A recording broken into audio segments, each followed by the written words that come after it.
El día de mi boda, la madre de mi esposo me miró de arriba a abajo, y suspiró. No dijo nada. No necesitaba hacerlo. Ese suspiro lo decía todo: no eres suficiente para mi hijo. Y yo, con mi vestido prestado y mis zapatos de segunda mano, le sonreí como si no lo hubiera notado. Pero lo noté. Claro que lo noté. Y esa sonrisa falsa que dibujé ese día fue la primera de cientos que viviría en los años siguientes. Mi nombre es Valeria. Y esta es la historia de cómo la familia que me trató como basura, terminó suplicándome perdón de rodillas. Conocí a Rodrigo en la universidad. Él estudiaba administración de empresas. Yo trabajaba de noche en una cafetería para pagar mis clases. Rodrigo era todo lo que yo no tenía: seguro, tranquilo, con una familia que nunca había conocido la necesidad.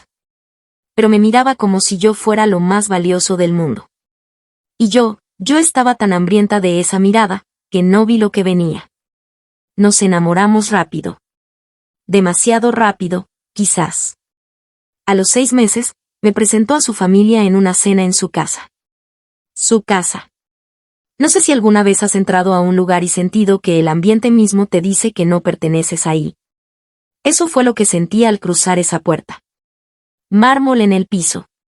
Cuadros en las paredes que probablemente costaban más que mi renta de un año. Un comedor con candelabros. Y en la cabecera de la mesa, la señora Eugenia. La madre de Rodrigo. Alta. Elegante. Con una sonrisa que nunca llegaba a sus ojos. Me extendió la mano sin levantarse. Así que tú eres la famosa Valeria, dijo. Y algo en el tono con que pronunció famosa me heló por dentro. La cena fue una pesadilla disfrazada de formalidad. El padre de Rodrigo, el señor Adolfo, apenas me dirigió la palabra. Su hermana mayor, Isabela, me preguntó dónde había estudiado con una sonrisa tan dulce que dolía. Cuando le dije el nombre de mi universidad, asintió despacio, como diciendo qué lástima. Y la hermana menor, Camila, ni siquiera fingió interés. Estuvo en su teléfono toda la noche. Pero lo peor fue el momento del postre. La señora Eugenia me miró directamente y dijo: Valeria, querida, ¿y tu familia? ¿A qué se dedican? Yo respiré profundo. Mi mamá es costurera. Mi papá falleció hace unos años. Era mecánico. Silencio. Un silencio que duró demasiado. Y luego Eugenia sonrió y dijo: «Qué humilde». No fue un elogio. Los dos lo sabíamos. Rodrigo apretó mi mano por debajo de la mesa. Pero no dijo nada. Y ese silencio de él fue el primero de muchos que me partirían el corazón. Pero eso no fue lo peor. Lo peor llegó después de la boda. Rodrigo y yo nos casamos en una ceremonia pequeña. Él hubiera querido algo más grande, pero su familia dejó muy claro que no iban a financiar una boda con alguien así. Sus palabras. No las mías. Yo me hice la fuerte. Decoré con flores del mercado. Mi mamá cosió mi vestido. Fue hermoso, en realidad. Íntimo. Pero la cara de la señora Eugenia durante toda la ceremonia era la de alguien que estaba en un funeral. Y cuando el fotógrafo nos tomó la foto familiar, Eugenia se colocó estratégicamente entre Rodrigo y yo, empujándome sin empujarme, suavemente, con elegancia. Rodrigo no lo notó. Yo guardé esa foto en un cajón y nunca la saqué. Los primeros 2 años de matrimonio viví en guerra silenciosa. Rodrigo y yo rentábamos un departamento pequeño. Yo seguía trabajando, ahora en contabilidad de una empresa mediana. Él trabajaba en el negocio familiar. Y eso era el problema. El negocio familiar. Cada decisión, cada peso, cada plan, pasaba por la señora Eugenia. Las cenas familiares eran obligatorias cada domingo. Y cada domingo, yo era invisible. Hablaban de negocios, de viajes, de propiedades, y cuando yo intentaba participar, alguien cambiaba el tema. O peor, Isabela sonreía y decía: «Ay, qué interesante, Valeria con esa voz de maestra hablándole a una niña que no entiende». Un domingo, sin querer, escuché una conversación que no era para mí. Estaba en el pasillo buscando el baño cuando oí la voz de Eugenia desde la sala de estar. Rodrigo necesita una esposa a su nivel, Adolfo. Esa niña es un lastre. Simpática, sí, pero sin apellido, sin dinero, sin conexiones. ¿Qué futuro les espera? Y la voz del señor Adolfo, tranquila, respondió. Dale tiempo. Ya se va a cansar. Me quedé congelada en ese pasillo. No lloré. No grité. Volví a la mesa, sonreí, y me comí el postre que Eugenia había mandado a traer de una pastelería de lujo. Esa noche, cuando llegamos a casa, Rodrigo me preguntó si estaba bien. Le dije que sí. Pero algo dentro de mí había cambiado para siempre. Lo que descubrí después me dejó helada. Un martes, revisando el correo electrónico de la casa, vi un mensaje que Rodrigo había olvidado cerrar en la computadora. Era de su hermana Isabela. Decía, ¿ya le dijiste a la pobrecita que papá no piensa incluirlo en la empresa si sigue con ella? Hay límites, Rodrigo. Tienes que elegir. Leí ese mensaje 3 veces. 4. 5. Y luego lo cerré. Guardé silencio. Y esperé. Esa noche, en la cena, le pregunté a Rodrigo si había algo que quisiera contarme. Me dijo que no. Me miró a los ojos y me dijo que no. Y en ese momento supe que el hombre del que me había enamorado, estaba dejando que su familia lo manejara como a un títere. Y yo era la que pagaba el precio. Pasaron 3 años más. 3 años de humillaciones graduales, tan sutiles que si las contaba en voz alta sonaban pequeñas. Valeria, querida, ese vestido es muy atrevido para una reunión familiar. Valeria, los niños de Isabela van a ese colegio privado, quizás cuando ustedes puedan. Valeria, mi hijo merece vacaciones de verdad, no campings. Pequeños cuchillos. Todos los días. Y Rodrigo. Rodrigo callaba. A veces me defendía a medias, mamá, ya. Y nada más. Yo seguí trabajando. Seguí ahorrando. Seguí sonriendo. Hasta que llegó el día que cambió todo. Mi tía abuela Clemencia murió. Yo apenas conocía a la tía Clemencia. Era hermana de mi abuelo. Nunca se casó, nunca tuvo hijos. Vivía sola en una ciudad del norte, en una casa grande que yo visité una sola vez de niña. Recuerdo que olía a libros y a canela. Me mandaba tarjetas en mi cumpleaños. Siempre con un billete adentro y una nota que decía, para la niña inteligente. Cuando murió, mi mamá me llamó llorando. Yo fui al funeral sola. Rodrigo tenía compromisos de trabajo. En el funeral, un abogado se me acercó. Serio. Traje oscuro. Cara seria. Señora Valeria Mendoza de Carreño. Necesito hablar con usted. Pensé que era un trámite. Algo administrativo. Me senté frente a él en una pequeña oficina con olor a papel viejo. Y él abrió una carpeta. Su tía abuela Clemencia Mendoza falleció sin herederos directos. Usted es la única familiar que ella designó explícitamente en su testamento. Asentí despacio. ¿Y qué dejó?, pregunté, pensando en la casa. Quizás algunos muebles. El abogado me miró. Señora, su tía era la dueña de 4 propiedades comerciales, 2 terrenos en zona de desarrollo, una cartera de inversiones y una cuenta bancaria en el extranjero. Hizo una pausa. El total estimado de la herencia supera los $4 millones. El mundo se detuvo. Literalmente sentí que el sonido desapareció por un momento. Perdón, fue todo lo que pude decir.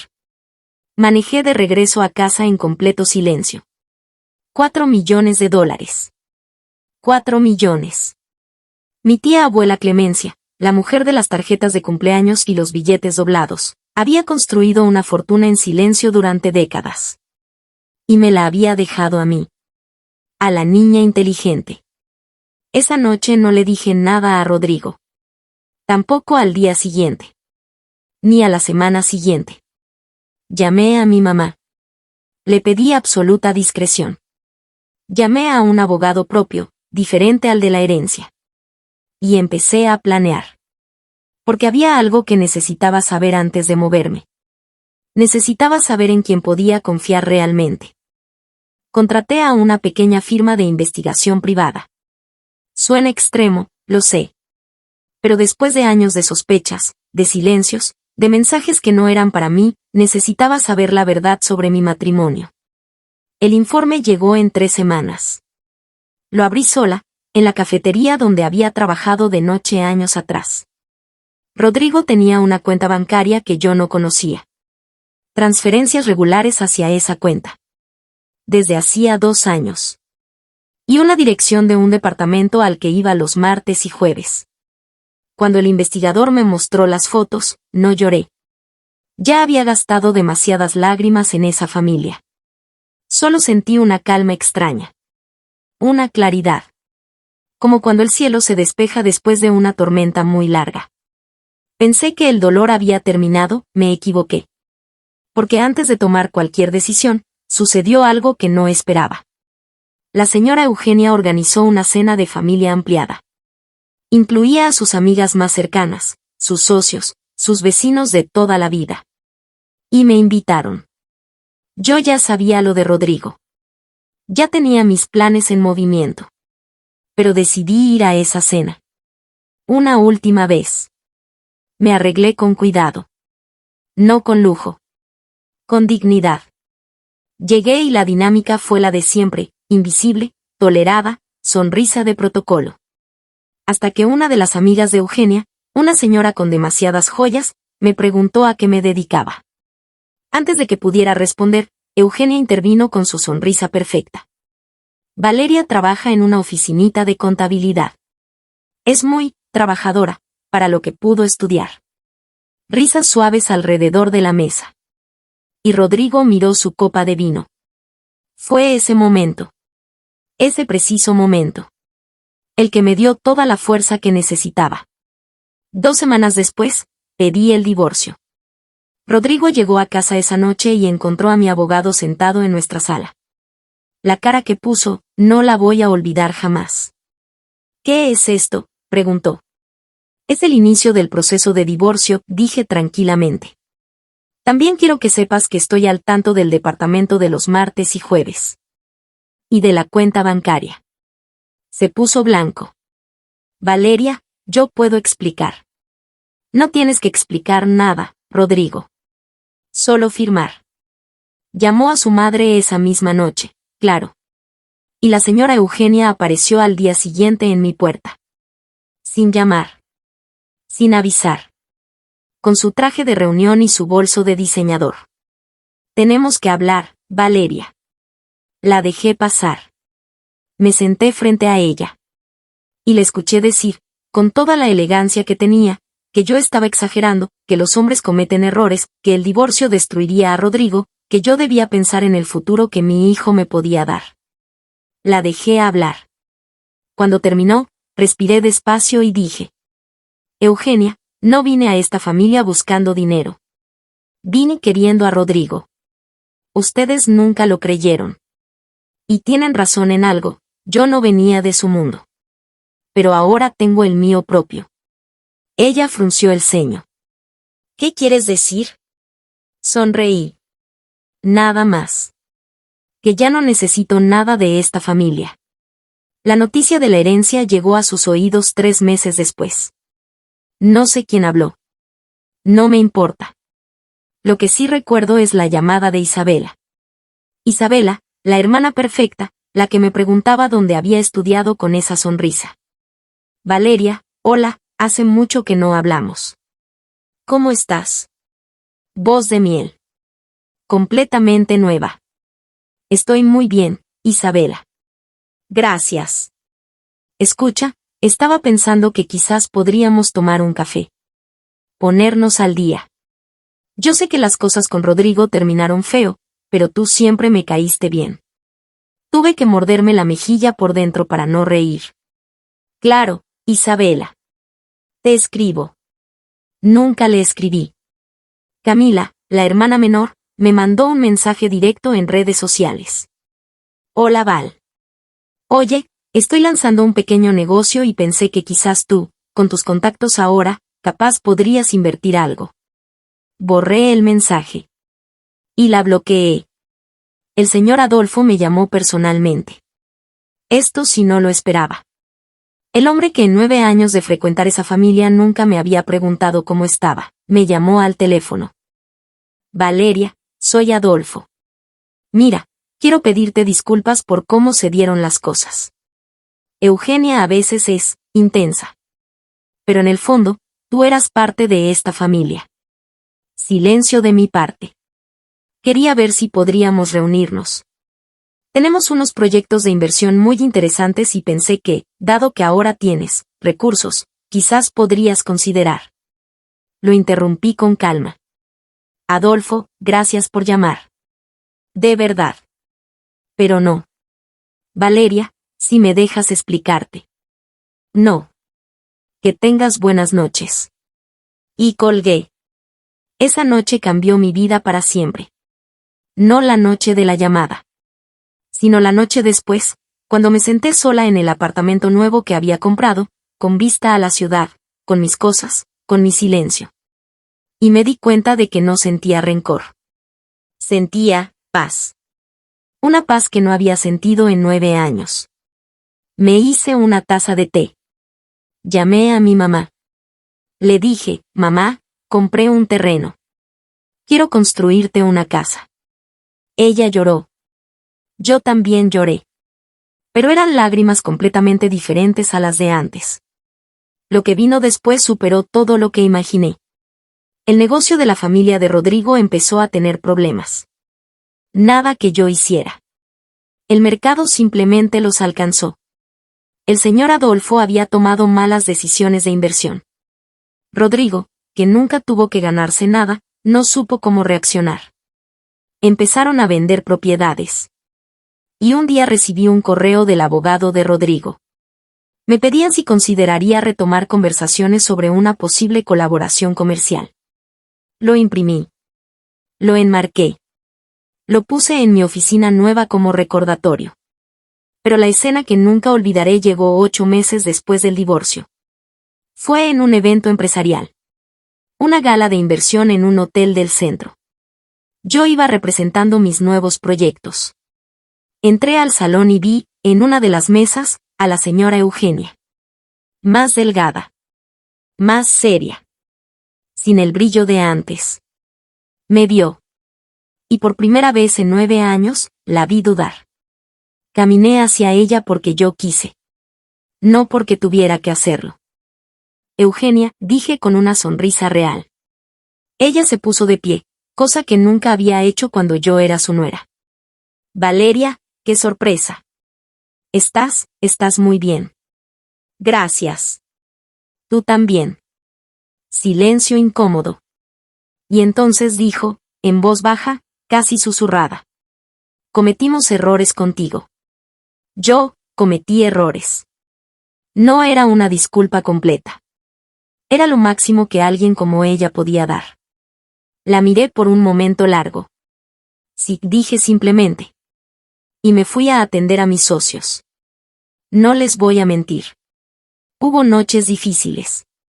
Noches en que extrañé al Rodrigo del principio. Al que me miraba como si yo fuera lo más valioso del mundo.